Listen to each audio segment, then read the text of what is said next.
संघर्ष के दिन ख़त्म होने का ये जो इंतज़ार करते जा रहे हो, और ये इंतज़ार जो धीरे धीरे बहुत लंबी हो रही है, जिससे तुम्हारा धैर्य थोड़ा थोड़ा टूटता जा रहा है, लेकिन इस बीच अपने विश्वास को मत डगमगाने देना। तुम्हारे पास आज भी अभी भी बहुत सारे रास्ते हैं।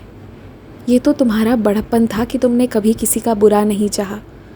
थोड़ा सा कष्ट, थोड़ी सी पीड़ा तुमने खुद सही, दूसरों को खुशी देने के लिए।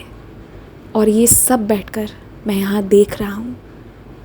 तुमने जो भी किया है ना, निस्वार्थ भाव से, ईमानदारी से, मुझे सब दिख रहा है। मुझसे कुछ नहीं छुप सकता।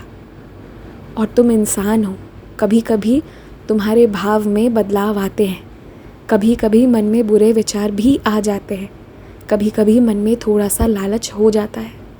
कोई बात नहीं, इसमें कोई गलत नहीं है। मन चंचल होता है, उसमें बहुत सारे भाव आते हैं, लेकिन अंततः जो तुमने निर्णय लिया और जो तुम काम करते आए हो, वो सब मेरे आशीर्वाद से किए हो।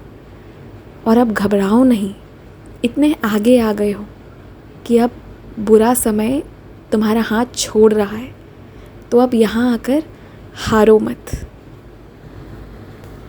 जो तुम्हारा उपहास सिर्फ इसलिए करते हैं क्योंकि तुम मेरा ध्यान करते हो और ईश्वर के काम में लगे रहते हो, तो फिर उन पर तरस खाओ।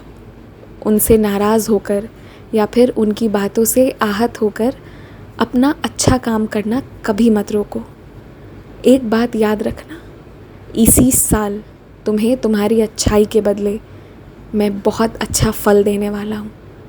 तुम्हें एक ऐसी कामयाबी मिलेगी जो अब तक अकल्पनीय है।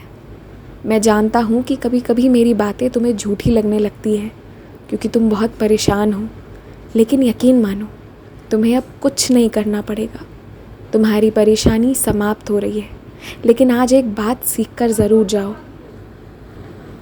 कि ज़िंदगी के अलग अलग मोड़ पर अलग अलग तरह के पड़ाव आते हैं। अलग अलग तरह के प्रश्न ज़िंदगी तुमसे पूछेंगे और उसका जवाब मैं तुमसे लिखवाऊंगा। मैं उस प्रश्न का उत्तर दिलवाऊंगा। लेकिन मुझ पर विश्वास हमेशा रखना, चाहे रात कितनी भी गहरी और काली क्यों ना हो। विश्वास रखना और अच्छे काम हमेशा करते रहो। किसी भूखे को खिलाओ, किसी को वस्त्र पहनाओ और उसका तन ढको। यकीन मानना, तुम वहाँ उसका तन ढकोगे और यहाँ तुम्हारे साईं को सुकून मिलेगा।